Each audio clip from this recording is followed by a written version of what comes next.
Aujourd'hui, dans Parlons-en, la France aura-t-elle un budget pour Noël et de la neige, pourquoi pas? Les députés doivent boucler aujourd'hui la partie recette du projet de loi finances pour 2026, avec au menu, entre autres, la poursuite des discussions sur la justice fiscale, avec des amendements éventuels sur la taxation des plus-values immobilières ou des droits de succession. Et c'est justement sur cette question de justice fiscale que l'on va s'arrêter aujourd'hui avec mes invités. Elle nécessite de faire de la pédagogie. Ça n'est pas parce que la désormais célèbre taxe Zuckman a été rejetée à l'Assemblée nationale la semaine dernière que l'on ne va plus en parler. Dont acte. C'est Parlons-en aujourd'hui avec Henri Sterdignac et Philippe Bruneau. Bonjour messieurs, merci d'être là. Bonjour. On a beaucoup de choses à se dire, c'est Parlons-en et c'est parti.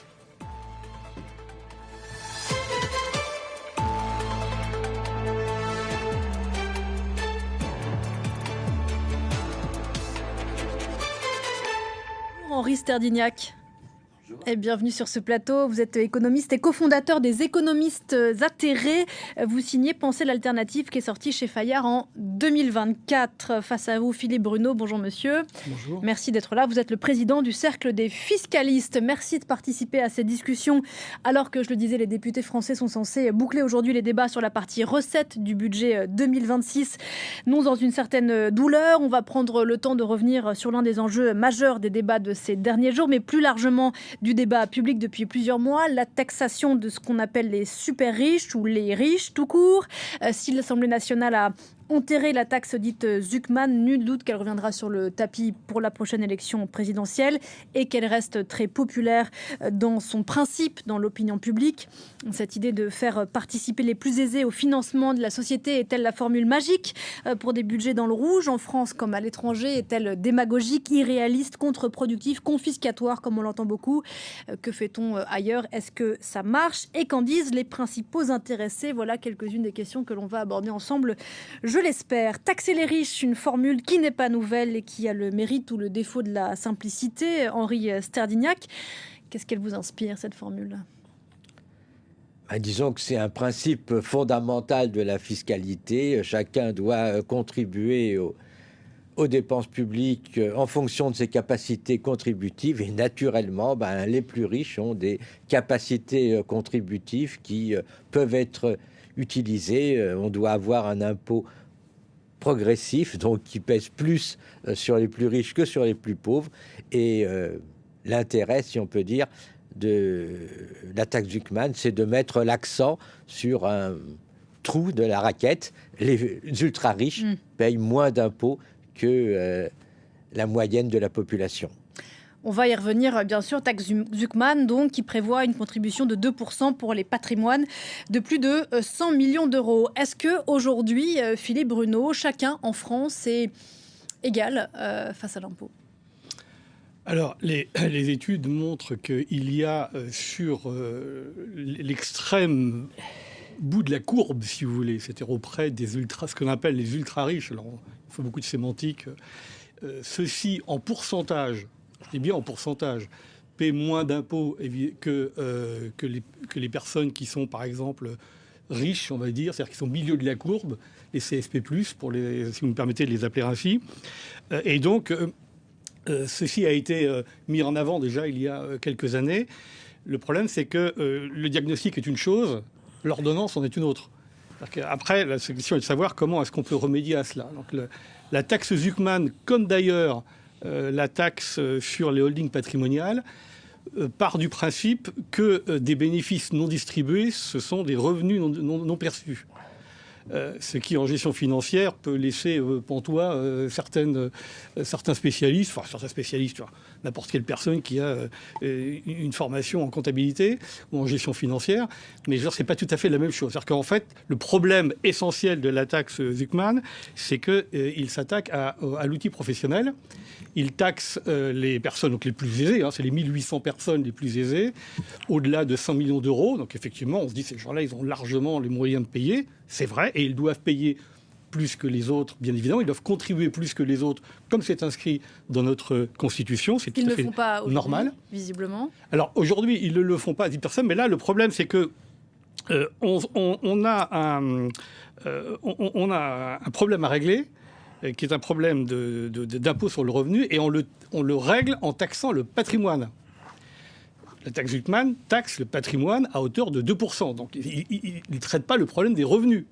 Il taxe le patrimoine, c'est-à-dire qu'on vous dit, voilà, la somme des impôts que vous payez doit être au moins égale doit atteindre les 2% de votre patrimoine. Si ce n'est pas le cas, vous allez payer un surplus. C'est un impôt plancher, si vous voulez. D'accord ? Donc, vous allez payer un surplus de manière à ce que vous, ultra riche, vous soyez au moins à 2% d'impôt, 2% de votre patrimoine. Pour que tout le monde comprenne bien, parce que c'est l'objet de cette émission de faire preuve de pédagogie, pourquoi est-ce que taxer le patrimoine est un problème ?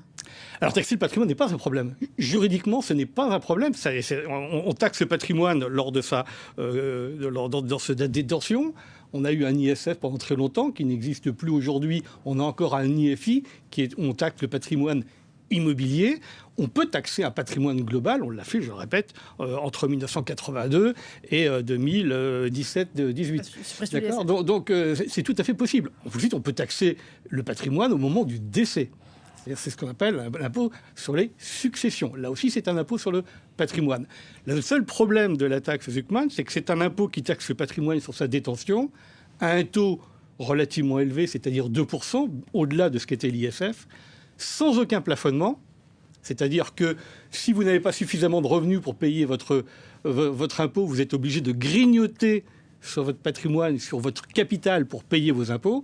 Et troisièmement, c'est une des raisons pour laquelle, dès le début, on a vu que cet impôt n'irait pas jusqu'à son terme, enfin du moins ce projet d'impôt, mais il taxe l'outil professionnel.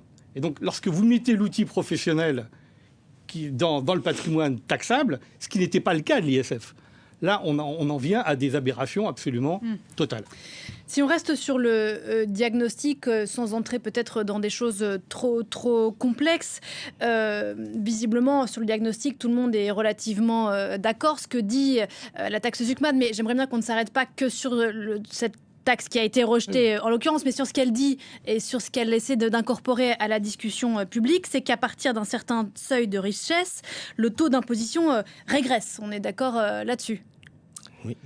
Ce que dit aussi la taxe Zuckman, vous allez répondre dans un instant, c'est qu'on estime mal aujourd'hui le patrimoine des ultra-riches en France. Est-ce qu'on est d'accord là-dessus également ? Non, mais... On est d'accord que c'est ce que dit cet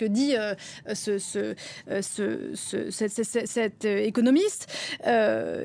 Et ce que dit cette taxe aussi, c'est ce que dit cet économiste français, c'est que l'optimisation fiscale est un problème aujourd'hui en France. Oui. Enfin, là, vous soulevez un grand nombre de problèmes. Il y a des gens très riches. Ces gens très riches ont un patrimoine important. Ce patrimoine, grosso modo, ils savent ce qu'ils possèdent. Tous les ans, la revue Challenge nous dit quel est le montant de leur patrimoine. Donc, on peut l'évaluer. Dans un certain cas, c'est du patrimoine coté en bourse. Donc, on a la valeur boursière. Dans d'autres cas, c'est des entreprises non cotées, mais on peut évaluer également la valeur de ces entreprises. Donc, on peut connaître combien à peu près, quelle est la richesse de ces gens-là. Cela dit, le problème, c'est que, comme on l'a dit, ils ne payent pas jusqu'à présent leur impôt sur leur patrimoine. Ils payent leur impôt sur leurs dividendes et ces dividendes peuvent être extrêmement faibles par rapport au patrimoine, sachant que quand vous êtes très riche, une grande partie de vos revenus, c'est en fait du profit des entreprises non distribuées, ce qu'on appelle des plus-values latentes. Donc vous avez une entreprise qui vaut 100 millions, vous distribuez très peu de dividendes, mais l'année suivante, votre entreprise va valoir 105 millions et vous avez donc gagné 5 millions. Et donc le problème, c'est de taxer d'une façon ou d'une autre cette plus-value latente qu'ont réalisé les plus riches, sachant que cette plus-value latente, ce qui complique un peu l'opération, c'est que ça peut provenir de profits. L'entreprise a fait des profits, donc naturellement, ces profits n'ont pas été distribués sous forme de dividendes, donc la valeur d'entreprise a augmenté, mais ça peut venir également de fluctuations boursières qui compliquent un peu l'histoire. Mais le grand principe, c'est que quand vous êtes très riche, vous percevez très peu de revenus relativement à votre richesse. Par contre, vous avez des plus-values que vous ne vous distribuez pas. Alors, on est en train de tout confondre, là, si je puis me permettre. On confond la valorisation d'un patrimoine et le montant des revenus que l'on perçoit. Imaginons que vous soyez très riche et que vous ayez besoin de 500 000 euros pour vivre par an, ce qui est énorme. Si vous avez à côté un outil professionnel qui vaut 10 millions d'euros, on va considérer que c'est à peu près normal, c'est à peu près... vous êtes à peu près dans l'étiage normal, on va dire, selon les économistes. Vous avez donc 500 000 euros que vous retirez d'un patrimoine de 10 millions. Si votre société se valorise et qu'elle vaut, quelques années après, 100 millions, vous n'êtes pas obligé d'augmenter les revenus que vous percevez. Vous pouvez toujours percevoir 500 000 euros de dividendes si ça vous suffit pour vivre. N'empêche que vous avez une entreprise qui vaut 100 millions. C'est bien le problème des start-up ou des licornes que l'on connaît aujourd'hui. Les gens, ils ne souhaitent pas se distribuer plus de dividendes. Ils n'en ont pas besoin pour vivre. D'accord ? Ils n'en ont pas besoin. Ils n'ont pas besoin d'acheter plus, de manger 3 fois plus, d'acheter des yachts, d'acheter des voitures. Mais la valorisation de leur entreprise, elle grossit. Donc effectivement, ils s'enrichissent au niveau patrimonial. Et c'est pas pour ça qu'ils sont obligés de se verser des dividendes, non plus de 500 000 euros par an, mais de 10 millions par an. C'est totalement ridicule. Et d'ailleurs, quelque chose que je n'arrive pas à comprendre, c'est que lorsque chaque année, les multinationales du CAC 40 se versent de confortables dividendes, beaucoup d'économistes s'émeuvent du fait, regardez, le montant des dividendes explose dans les sociétés cotées. Bon. Et puis, lorsque vous avez des sociétés, en l'occurrence, souvent non cotées, se versent peu de dividendes et gardent en réserve dans leur bilan cet argent, alors là, on dit, ah bah non, ça c'est pas bien, il faut vous verser les dividendes parce qu'on doit vous taxer. Alors, je voudrais juste rappeler une chose, c'est que en fiscalité, vous avez 2 patrimoines. Vous avez un patrimoine personnel et un patrimoine professionnel. L'entreprise, la personne. Ce sont 2 choses différentes. Le chiffre d'affaires, c'est pas de l'argent qui rentre dans la poche d'un chef d'entreprise. Le résultat net, non plus. L'argent, les billets de 100 euros, ils sont dans l'entreprise, ils appartiennent à l'entreprise. Pour sortir ces billets de 100 euros de l'entreprise, il y a 2 solutions. La première solution, c'est de se verser des salaires. La deuxième solution, c'est de se verser des dividendes. Si vous n'avez pas besoin de plus de, je reprends mon exemple, de 500 000 euros pour vivre, ce qui est déjà énorme, lorsque vous êtes ultra riche, eh bien vous restez à 500 000 euros par an. Et le reste des bénéfices qui ne sont pas distribués, qu'en fait-on ? Eh bien, généralement, on les réinvestit. Parce que c'est ça aussi le sujet. On les réinvestit. Et c'est là où l'autre projet de taxe dite patrimoniale disait, mais cet argent-là qui dort dans la trésorerie, on va le taxer. C'est de l'argent. C'est quoi de la trésorerie ? Souvent, ce sont des bénéfices qui n'ont pas été distribués justement et qui sont en attente de réinvestissement pour l'entreprise. En fait, non, ce que mais vous dites, c'est toute cette distinction peut être juste. Hein, Elle est juste. Il reste que la personne, le monsieur, a un certain patrimoine. Ce certain patrimoine a augmenté de valeur. Cette augmentation de valeur, selon patrimoine professionnel. Le mot professionnel n'a rien à faire dans l'histoire. C'est pas professionnel au sens c'est ma bêche, mon marteau. Non. C'est de la richesse financière qui est possédée par un individu. Cet individu, au cours de l'année, s'est enrichi.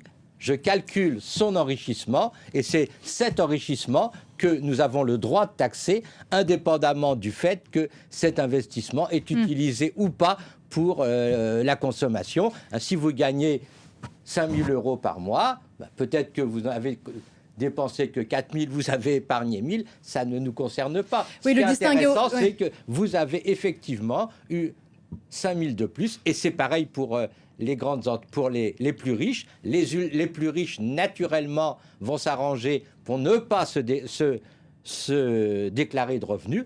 À la limite, on peut déclarer un revenu nul et vivre uniquement grâce à du crédit que l'on obtient en mettant ses actions en garantie. Ça n'empêche pas que de notre point de vue, du point de vue économique, cette personne a eu une croissance de son revenu, et cette croissance de son revenu, on a en droit de taxer. Et cette personne a une troisième... C'est pas une croissance de revenus. C'est vrai que il a eu un revenu qu'on a le droit de taxer et qu'on est en droit de taxer. Et par ailleurs,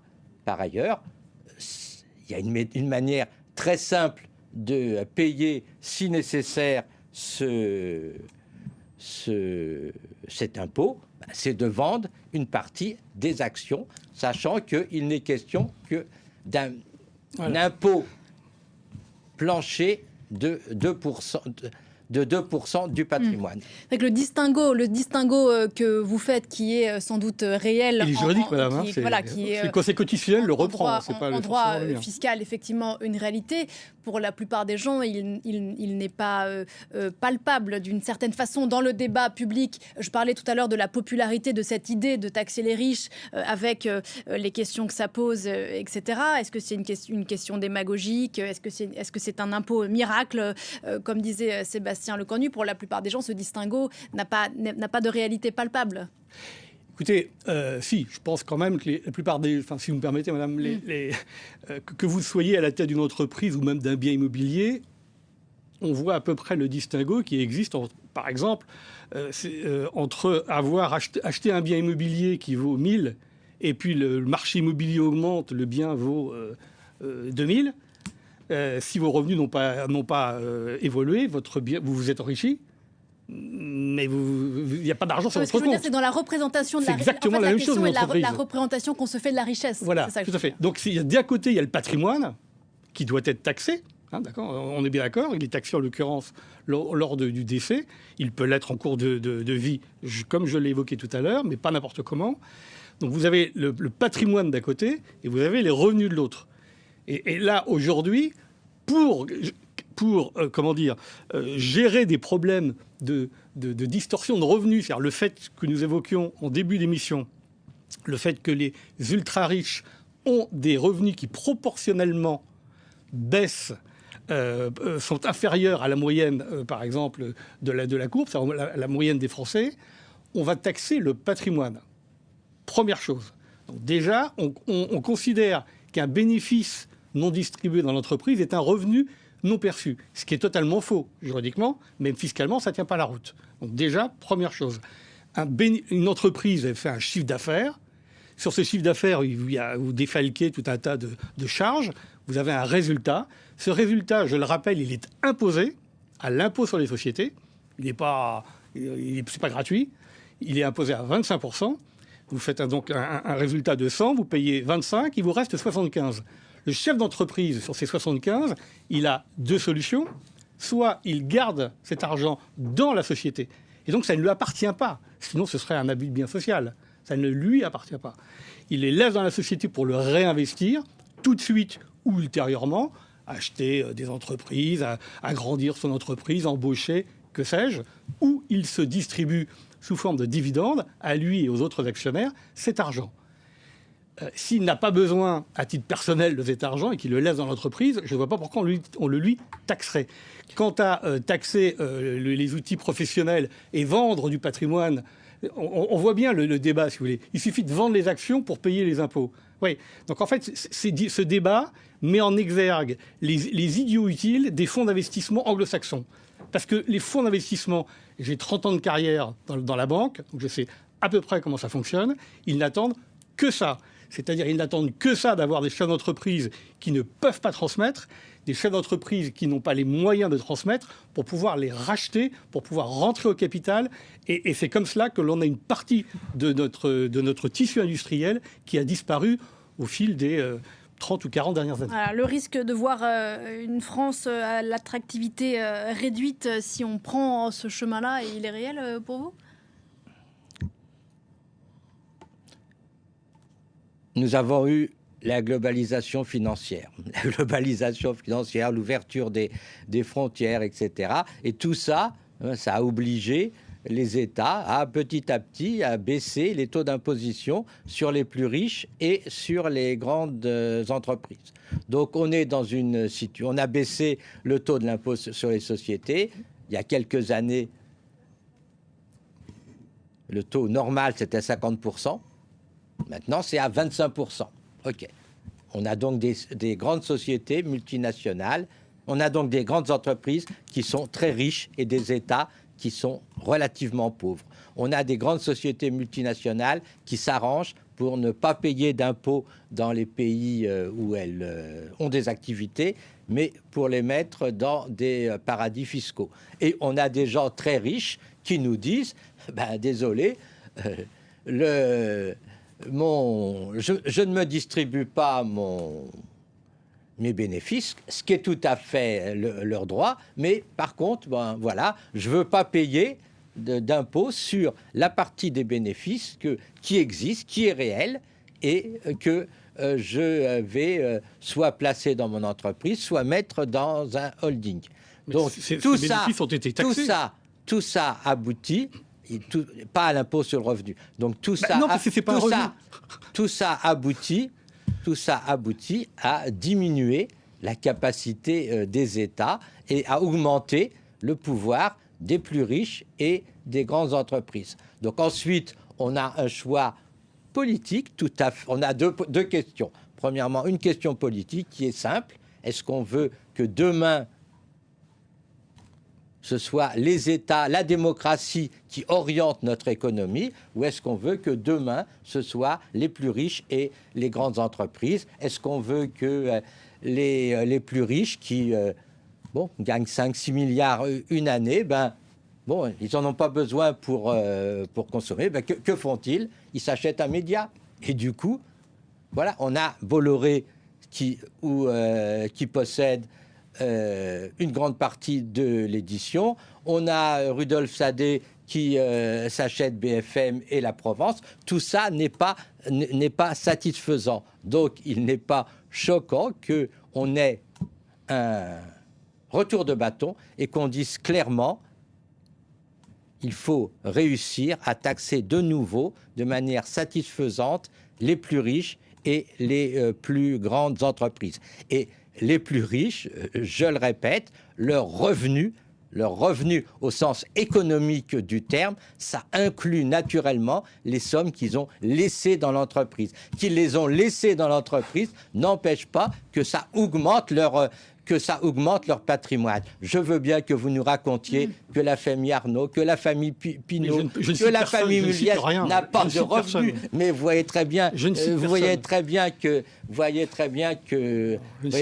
ça coince. Et il y a une seconde question dont on va parler tout à l'heure, qui est la France peut-elle le faire seule? Mais ça, c'est une autre question. Bien sûr, le Premier ministre disait en fin de semaine dernière qu'il n'y avait pas d'impôt miracle, en disant nous faisons attention au patrimoine professionnel des milliardaires et centaines de millionnaires, à ce qui fait le moteur de la croissance et de l'emploi. Et il a dit à ce moment-là au banc de la gauche, soyez patriotes. Est-ce qu'aujourd'hui, ces ultra-riches qui, bien sûr, il y a des précisions que vous avez apportées, est-ce qu'on peut dire qu'aujourd'hui, ces ultra-riches pratiquent une fiscalité patriotique ? Alors, je ne sais pas ce que c'est qu'une fiscalité patriotique. Tout ce que je peux vous dire, est-ce que pratiquant, essayant d'optimiser, on le sait, leur paiement de l'impôt, est-ce qu'ils sont eux-mêmes patriotes en ce sens qu'ils participent, comme la justice fiscale l'entend, ils participent à la hauteur de leurs revenus, quel qu'il soit, au financement de la société, pour poser les choses simplement. Un instant avant sur ce que vient de dire M. Serdignac, qui contredit totalement ce qui est écrit dans le Code général des impôts, au passage. Un revenu perçu, il est imposé. Un revenu non perçu n'est pas imposé. Et ça, il n'y a pas besoin d'être ultra riche. Vous devez avoir, comme 38 millions de Français, un contrat d'assurance vie. Que je sache, tous les ans, il y a des intérêts qui s'agrègent dans votre contrat. Vous ne le déclarez pas à l'impôt sur le revenu, parce que vous ne retirez pas l'argent. Si demain, on fait un tax Zuckman, alors on va vous dire, mais alors, dans quelques années, on vous dira, mais il faut faire la même chose pour les particuliers. Est-ce qu'il n'y a pas une question de proportion? C'est la fin de la capitalisation. Il n'y a pas une question de proportion? Bien sûr. Pour dire les choses simplement. Encore une fois, je ne suis pas spécialiste, mais je pense qu'il ne faut pas être trop loin du ressenti aussi d'une partie des Français. Je suis tout à fait d'accord. La seule chose, c'est que, pareil, avoir des principes, c'est pas des taux, des principes généraux de la fiscalité qui s'appliquent à certains et pas à d'autres, c'est ce qu'on appelle une inégalité devant l'impôt. Vous pouvez avoir des taux différents, des assiettes différentes, mais vous ne pouvez pas avoir des principes. Si la capitalisation, c'est ce phénomène boule de neige qui fait que vous agrégez vos revenus au capital sans être imposé tant que vous ne retirez pas des revenus, si ce phénomène est mis à mal, il ne peut pas être mis à mal pour les uns et pas pour les autres. Maintenant, je vous repose ma question. Est-ce que l'optimisation fiscale généralisée des ultra-riches, qui est en décalage total, vraisemblablement, avec la hausse de leur fortune, est une pratique bien sûr. Juste Alors, on y reviendra, mais ce que je veux dire, c'est qu'il y a deux choses. Premièrement, vous avez le droit, quel que soit votre niveau de fortune, de gérer votre patrimoine en bon père de famille. L'optimisation fiscale, c'est quelque chose de légal. L'optimisation fiscale est quelque chose de légal. Ça consiste, ça a été dit au plus haut niveau des juridictions françaises, ça consiste, lorsque vous avez le choix entre deux solutions, à prendre celle qui est la moins onéreuse fiscalement. Ça relève d'une gestion de bon père de famille et c'est considéré comme légal. En revanche, lorsque vous faites de l'autre côté de la barrière, vous avez ce qu'on appelle la fraude fiscale, qui, elle, alors là, évidemment, on est dans du pénal. La fraude fiscale doit être combattue, sévèrement combattue. Elle l'a peut-être, pendant quelques années, pas été suffisamment. Elle l'est beaucoup plus aujourd'hui, beaucoup plus. Et elle vient sanctionner les gens qui trichent, qui fraudent. Entre les deux, vous avez une zone grise. Cette zone grise, il y a deux choses. Il y a ce qu'on appelle l'abus de droit fiscal, qui est le fait d'utiliser la réglementation légale en tirant un peu sur la corde. Et donc là, vous êtes sur une ligne de crête. Il y a des sanctions très sévères qui vont jusqu'à 80% d'imposition supplémentaire par rapport à ce que vous auriez dû payer. Et puis, vous avez l'évasion fiscale qui ne concerne que les entreprises multinationales ou les particuliers qui vivent, qui ont une grande mobilité internationale, qui consiste à placer sa trésorerie dans des endroits où ils sont moins imposés, c'est-à-dire dans ce qu'on appelle des paradis fiscaux. D'accord ? La dernière chose qui se passe... Alors, on voit bien la différence entre l'optimisation fiscale et la fraude fiscale. Si les questions qui se posent aujourd'hui, c'est pas ça du tout. C'est l'exil fiscal. Et l'exil fiscal, c'est encore autre chose. C'est le fait pour un particulier de légalement, je dis bien légalement, quitter la France. C'est là où ça se télescope avec votre notion de patriotisme. C'est-à-dire de légalement... C'est pas ma notion, c'est celle dont a parlé le Premier ministre Sébastien Lecornu. Tout à fait. Ouais. La notion du Premier ministre, c'est-à-dire du fait de légalement quitter la France pour des raisons fiscales. Il y a 2,5 millions de Français qui vivent à l'étranger. Ils ne sont pas tous partis pour des raisons fiscales, évidemment. Cela étant, vous en avez un bon nombre. Il suffit de regarder les listes qui sont faites dans certains pays, comme la Suisse, par exemple. En Suisse, vous avez une revue qui s'appelle Bilan, qui est un état des plus grandes fortunes localisées en Suisse. Sur les 300 plus grandes fortunes suisses, vous avez 50 françaises. D'accord ? Donc ça, effectivement, c'est ce que veut mettre en exergue le ministre en parlant de patriotisme, c'est-à-dire contribuer un peu plus et surtout quittez pas la France pour des raisons fiscales. Je pense que c'est à cela qu'il veut faire. Sachant que ce même Zucman évoquait même une exit tax pour les gens qui partiraient précisément, qui prendraient la poudre d'escampette. Ça serait une taxe sur... la taxe, le problème est toujours le même. Est-il la taxe qui pousserait à l'exil ou l'effet que l'exil fiscal soit une option qui est bien sûr légale, mais on en revient toujours à la même question de la justice fiscale. C'est notre rôle en tant que législateur de l'empêcher, c'est-à-dire d'éviter l'ensemble des dispositifs qui permettent d'échapper à l'impôt. Et vous savez que dans le système français, il y a des dispositifs qui sont totalement inacceptables, en particulier le fait que le décès ou la donation purge les plus-values, de sorte que certaines plus-values ne sont jamais taxées. Or, on peut admettre à la limite que la taxation soit faite en fin de parcours, mais on ne peut pas admettre que des profits échappent pour toujours à la taxation. C'est faux. Quand vous décédez, il y a des droits de succession sur les plus-values. Bien sûr que non.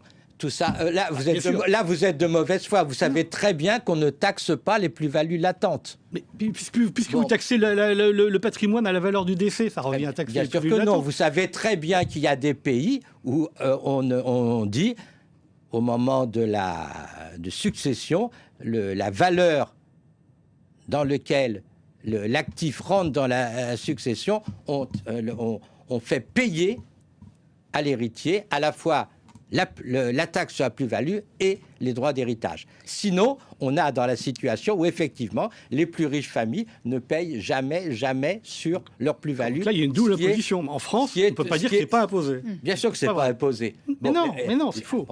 C'est faux. C'est pas la peine de discuter. Oui, mais... Les plus-values latentes ne sont jamais discutées. Je veux bien que vous soyez de mauvaise foi, mais c'est pas la peine. C'est pas la peine. Vous savez très bien que les plus-values ne sont jamais distribuées. Monsieur, vous avez acheté, ne sont jamais imposées. Monsieur, vous avez acheté un bien. C'était pas le sujet d'ailleurs. C'était pas le. Non, on s'éloigne un peu du sujet. On était sur. Par ailleurs, il y a des pays comme les États-Unis, qui pratiquent l'impôt universel, c'est-à-dire qui considèrent que les Américains doivent toujours payer un impôt aux États-Unis. Lorsqu'un Français a fait sa fortune en France, lorsqu'il possède des centres d'intérêt en France, il ne serait pas choquant qu'effectivement, il ait toujours à payer des impôts en France et qu'il ne puisse pas s'exonérer de l'impôt en se sauvant en Belgique ou en se sauvant en Suisse. Et là, il y a un problème évident, il y a un trou dans le dispositif et il ne serait pas scandaleux d'avoir un impôt universel dans lequel on demanderait aux Français qui ont une certaine fortune ou de certains revenus émanant de France, de continuer à payer l'impôt en France. Et là, on rentre totalement dans la notion de patriotisme. Est-ce que, encore une fois, j'ai bien conscience de poser des questions simples face à un problème complexe, mais est-ce qu'il est effectivement, est-ce qu'il serait néfaste pour un pays comme la France, pour une économie telle que celle de la France, de taxer davantage les ultra-riches, très concrètement ? Non, mais il faut le faire intelligemment, c'est tout. Et puis surtout, parce que là, j'entends des trucs, c'est bien, mais c'est totalement inapplicable, c'est ce que j'entends. Hein. Je rappelle quand même que la France... Quand vous dites inapplicable, ça veut dire quoi ? Par exemple... Inconstitutionnel ? Oui. Pire. Parce que je rappelle que, par exemple, taxer un Français... En fait, je vais essayer de résumer ce que vient de dire M. Sterdignac. En gros, il y a deux manières de taxer une personne physique dans le monde. En fait, tout ça vient du fait de la mobilité des gens. Tant qu'avant l'ouverture, on va dire, la globalisation, c'était beaucoup plus facile, il y avait des frontières. Maintenant, on a décidé qu'il y avait une liberté de circulation des personnes et des capitaux, dont acte. Mais derrière, il y a effectivement des inconvénients. Donc les gens, ils choisissent, certains en tout cas, de vivre là où ils ont envie de vivre. Et puis, parfois, les considérations fiscales priment, et donc ils vont là où ils sont le moins imposés. Il y a deux manières d'imposer les gens. Premièrement, sans renoncer toutefois à la vie économique du pays d'où ils viennent. C'est là aussi le cœur du problème. Oui, non, mais premièrement, le lieu de résidence, c'est ce qui existe en France et dans tous les pays du monde. Vous êtes taxé en fonction de votre lieu de résidence, article 4 du Code général des impôts. Sauf un pays au monde, effectivement, les États-Unis, qui taxent ses ressortissants, non pas en fonction du lieu de résidence, mais en fonction de la nationalité. C'est-à-dire qu'un Américain, où qu'il soit dans le monde, il devra payer ses impôts à l'IRS, c'est-à-dire au fisc américain. Croire une demi-seconde que la France a la force des États-Unis pour pouvoir imposer cela aux autres, c'est une rigolade. Parce que si vous dites ça, ça veut dire que le Français qui habite, par exemple, en Italie, parce qu'aujourd'hui c'est un petit peu la mode d'aller vivre en Italie, vous allez expliquer au fisc italien, attends, non, tu prélèves pas celui-ci parce qu'il est français, c'est moi qui le prélève. Vous savez très bien que c'est pas comme ça. Il y a que des ça conventions. Ça se joue uniquement à partir d'un certain niveau de revenus et ça se joue uniquement. On demande aux aux Français qui habitent dans un pays moins taxant de payer la différence. On ne lui demande pas, à aucun moment on a dit qu'ils ne payent pas au pays où ils résident. Les Américains qui résident en France payent d'abord au fisc français. Non, mais les Américains, monsieur, c'est à part. Les Américains, d'accord, mais ne dites pas payent... des choses Non, mais je ne dis pas une chose fausse. Excusez-moi. Les Américains, c'est à part. D'accord ? Les Américains, ils doivent payer leurs impôts au fisc américain. Le fisc français, si vous n'êtes plus résident fiscal en France, si vous n'avez plus votre lieu de résidence fiscale, vous devez vous payez là où vous avez votre lieu de résidence. En l'occurrence, ça peut être en Italie. Vous ne pouvez pas payer dans deux pays. Alors après, il peut y avoir des impôts quand même en France. Alors que si vous avez des biens immobiliers, vous partez en Italie, vous avez des biens immobiliers en France, et que vous êtes au-delà d'1,3 million de valorisation, vous devez payer l'IFI, même si vous êtes un non-résident. D'accord ? Si vous décédez, les droits de succession sur les biens immobiliers qui sont restés en France sont assujettis aux lois françaises. Parce la France a signé, comme le ministre l'a dit, 125 conventions fiscales avec tous les pays, à peu près tous les pays du monde. Donc, si vous voulez détricoter tout cela, c'est très compliqué. Ça ne peut se faire qu'au niveau, à mon avis, OCDE. Mais la France toute seule, elle n'y arrivera jamais. Précisément, vous l'avez évoqué à l'instant, et là-dessus, je pense que vous allez trouver un terrain d'entente. La France seule ne peut pas mettre en place une taxe pareille aujourd'hui, demain, après 2027. Il faut que, bien sûr, si la situation, si la méthode n'est pas la même, pour dire les choses simplement, dans l'ensemble alors du monde, je ne sais pas, mais au moins dans une région du monde, c'est inapplicable. On a ouvert les frontières, on a libéré les mouvements de capitaux et de personnes, et on n'a pas fait les accords fiscaux internationaux qui vont avec. Et donc, naturellement, la France doit se battre à l'OCDE ou à une organisation mondiale de la fiscalité à créer pour que ce genre de questions soit résolu. Il n'est pas acceptable qu'une personne, par exemple un retraité français qui reçoit 4 000 euros chaque mois de la France, va se dire je vais aller au Portugal parce qu'au Portugal, je ne vais pas être taxé. Vous voyez très bien. Il y a une question qui peut être réglée soit par des conventions financière internationale, soit à la méthode américaine, soit, c'est bien sûr préférable, à la méthode négociation au sein de l'OCDE pour aboutir. Ces négociations au sein de l'OCDE sont sans doute bloquées actuellement à cause du président américain, mais il n'empêche que, naturellement, il faut rappeler que M. Zuckman est allé défendre sa thèse, sa taxe au G20, et bien sûr. Mais d'ailleurs, est-ce qu'il n'y a pas là une contradiction apparente entre la position française à l'international sur la taxe des plus hauts revenus pour financer notamment la lutte contre le réchauffement climatique et la position du gouvernement ici en France sur la taxe Zuckman ?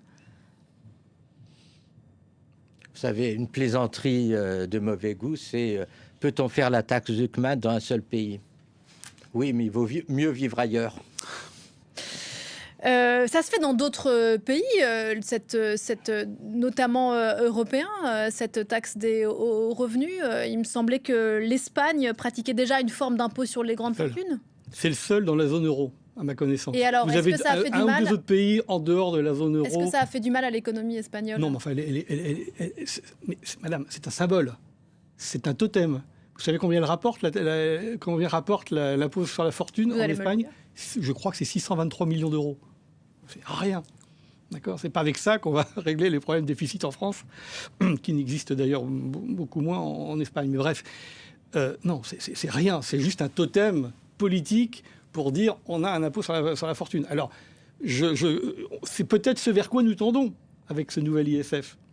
D'accord, qui a été proposé par l'amendement Mattei et les sous-amendements des uns et des autres. C'est peut-être vers quoi nous tendons, c'est-à-dire espèce de symbole.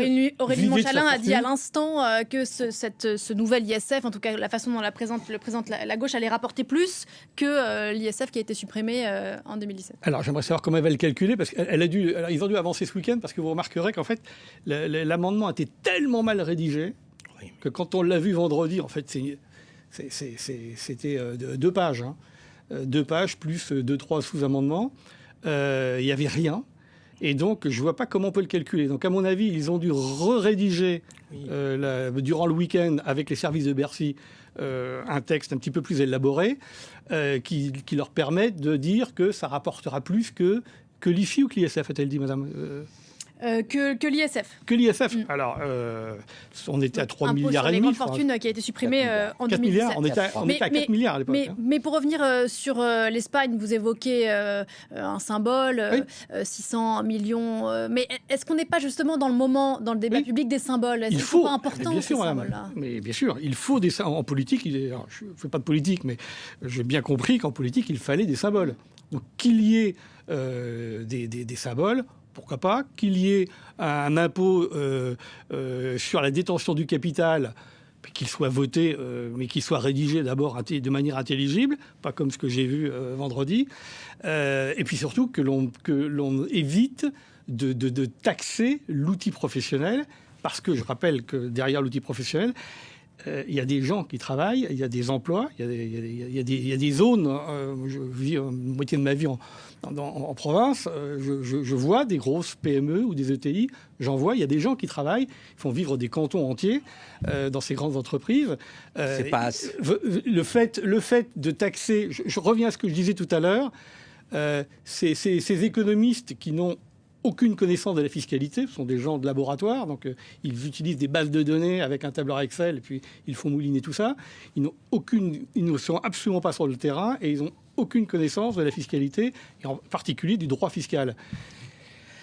Ce sont les idiots utiles des fonds d'investissement anglo-saxons. C'est tout ce que je peux vous dire. Je veux dire, lorsqu'on parle d'outils de travail, non, c'est pas de l'outil de travail, c'est une richesse financière possédée par des familles riches et des familles riches qui utilisent un certain nombre de fiscalistes pour échapper d'une manière ou d'une autre à l'impôt. Donc, l'idée qu'on aurait un impôt balai en quelque sorte qui nous garantit que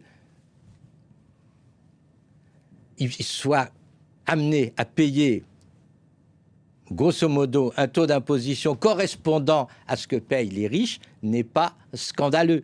Bon, je veux dire, c'est pas scandaleux de dire Monsieur Bernard Arnault doit payer un taux d'imposition équivalent à celui de ses cadres supérieurs, donc de l'ordre de 50%. Et c'est pas l'outil de travail en lui-même qui est atteint, c'est la fortune personnelle de Monsieur Bernard Arnault. Ensuite, l'autre question tout à fait intéressante, c'est savoir qu'est-ce qu'on fait avec cet argent. Et naturellement, la réponse est cet argent, on va l'utiliser pour faire des investissements socialement utiles, donc pour la transition écologique.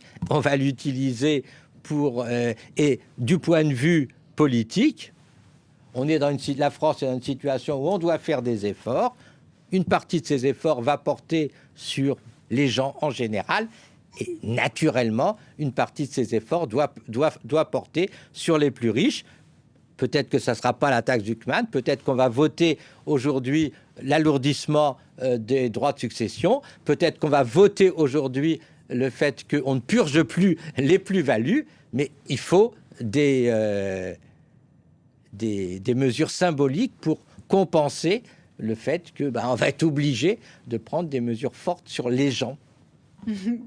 Est-ce qu'il y a une alternative? Elle est là aussi, la question. Oui, mais un petit détail près, c'est que je rappelle, Madame Monchalin d'ailleurs l'a très bien dit, autant j'ai trouvé que sur les mois de septembre, octobre, elle avait un petit peu divagué, autant là je trouve que depuis 10 ou 15 jours, elle a remis un petit peu l'église au milieu du village.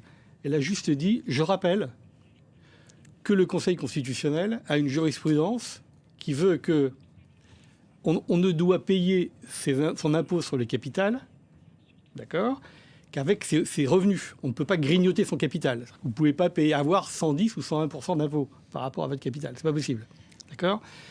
Donc, quand je vois par exemple le nouvel ISF qui est sorti avec un taux de 1% non plafonné, je me dis il va y avoir déjà un problème.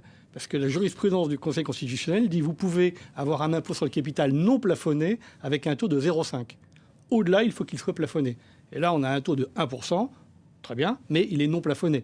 Ça pose un problème. Non, mais il y a un petit problème en France qu'on peut, il faut le mettre, qui est la jurisprudence du Conseil constitutionnel. Elle peut changer. Oui, on peut elle tout peut changer. Elle peut changer. Et on peut dire clairement, les plus-values, lorsqu'on évalue le revenu des gens pour le plafonnement d'un impôt sur la fortune, on tient compte des logements fictifs et on tient compte des plus-values. Bon, Amélie Montchalin a dit ce matin on n'aboutira nulle part. Énormément d'amendements ne passeraient pas, en tout cas c'est ce qu'elle dit, le Conseil constitutionnel. À suivre, il reste encore 2300 amendements à étudier sur 3200. Je demandais au début de cette émission si la France allait avoir un budget pour Noël. Pas certain. Merci beaucoup à tous les deux d'avoir donné quelques pistes de réflexion. Henri Sterdignac, Pensée de l'alternative, sorti chez Fayard en 2024. Philippe Bruneau, président du Cercle des fiscalistes. Chacun se fera son avis sur la question. Quant à ce sujet de la justice fiscale dont on n'a pas fini de parler, la suite de Parlons-en, c'est tout de suite. On se retrouve dans un petit quart d'heure. À tout à l'heure.